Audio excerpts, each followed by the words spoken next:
story of me getting to New York because it kind of all happened really quick.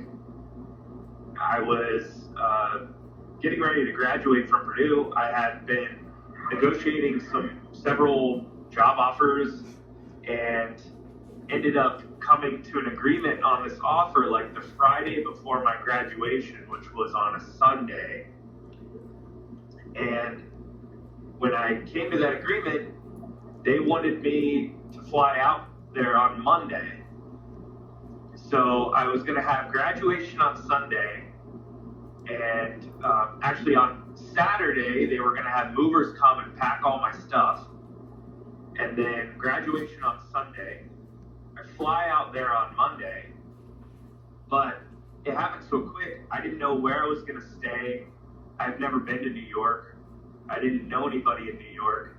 And they had all my stuff packed, and it wasn't going to get delivered for another like 2 or 3 weeks. So I basically had a backpack and a suitcase and graduated on Sunday. Monday morning, got on a flight to New York, still not having a plan of what I was going to do. So I land at LaGuardia and basically take a bus into Manhattan and find like a coffee shop. And I have like my suitcase, my backpack, and my laptop. And I'm like, I have to figure out where I'm going to sleep tonight. And I didn't have a whole lot of money. So I went on Facebook and just tried to find my friends from high school that might be in New York. And I ended up finding one of my friends that was like, we weren't close or anything, but we knew each other. And I reached out to her and basically explained the situation and said like, hey, do you know anywhere I might be able to stay? And she had a small studio in Manhattan, but she also had a boyfriend that had a different place, and she was living mostly with him. And she was like, well, if you'll walk my dog, you can sleep on my couch in my studio because I'm not there. And so that was what I ended up doing for that night. And basically the first day there, so I slept on her couch, I walked her dog, and then the next day I just tried to do all of the New York things that you should do if you've never been there. So the whole day I walked Manhattan.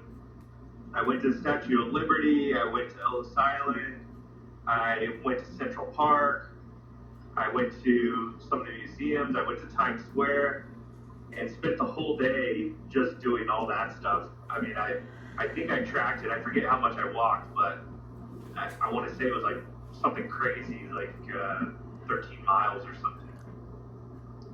And so then that night, I'm in her studio, and I'm like, well, I guess I need to find an apartment and figure out where I'm going to sleep. So I was looking on like Craigslist and trying to find all these places on some ads, found several different places, went to tour them. One of them was, and I'm sure it's even more expensive today, but then it was a small studio in Manhattan because I was looking at places in Manhattan, I was looking at places in Brooklyn and in Queens. The place that I toured in Manhattan was a really small studio for $1,800 a month. But it wasn't just a studio, it was a studio with shower curtains split into fours. And so 4 people would live in this studio with each other and split the $1,800 a month rent.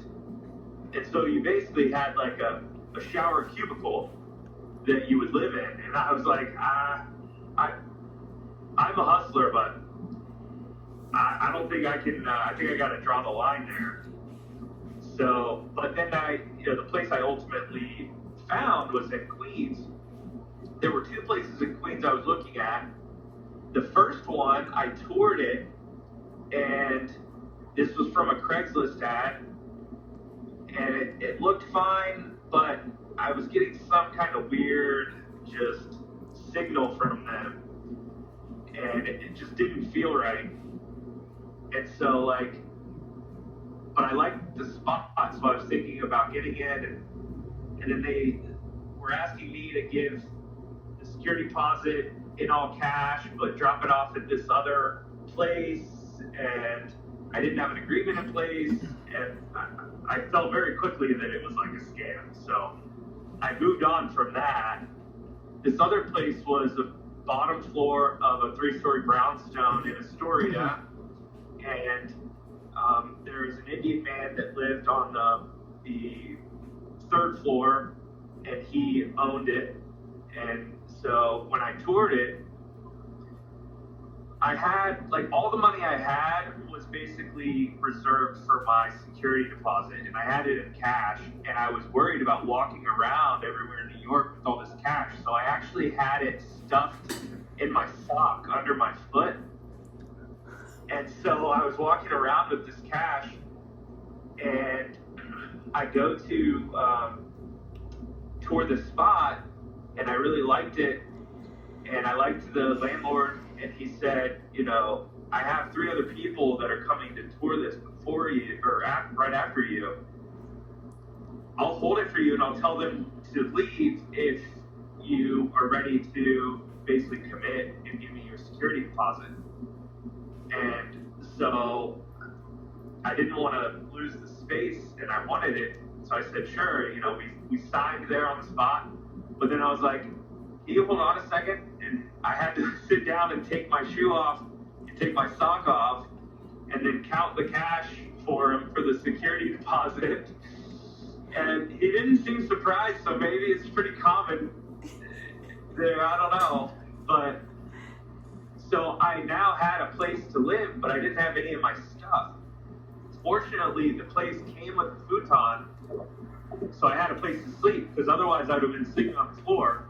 But I didn't have any bedding, I didn't have a pillow, and the window didn't have any curtains. So basically, I had my suitcase, my backpack, I had a hoodie that I folded up, and that was my pillow that I slept on. And the futon was right next to the window, so every morning, because there weren't any curtains, the sun would come up and like wake me up immediately. It was just like right in my eyes. And for dinners, for like 2 or 3 weeks before I had my stuff delivered, this is what I did. And I basically I really wanted veggie links. And I was like, is there anywhere I could find veggie links in New York? And I found this small little shop in Manhattan that had them. And I didn't have a lot of money, so that's basically what I lived off of. I went to Manhattan, I got like a bunch of cans of veggie links. I didn't have a can opener, and I didn't have any utensils or anything to eat off of. So I brought all these cans home, and I went to this bodega right in Astoria down the street from my place, and I ended up getting like a butter knife for, I don't know, 50 cents or something, and I got a can opener. And so then my food that I ate basically for a couple weeks was I would put the veggie links on a butter knife and turn on the stove, and I would heat them up over the stove and then just eat the veggie links. So it's pretty funny. And then eventually all my stuff got delivered, and I got to like settle in.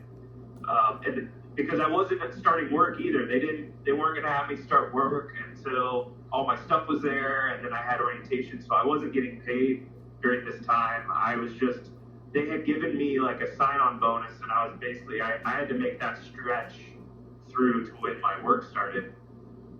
So that was, I mean, it's pretty iconic, because I assume that's how a lot of people might have just landed in New York and then found their way.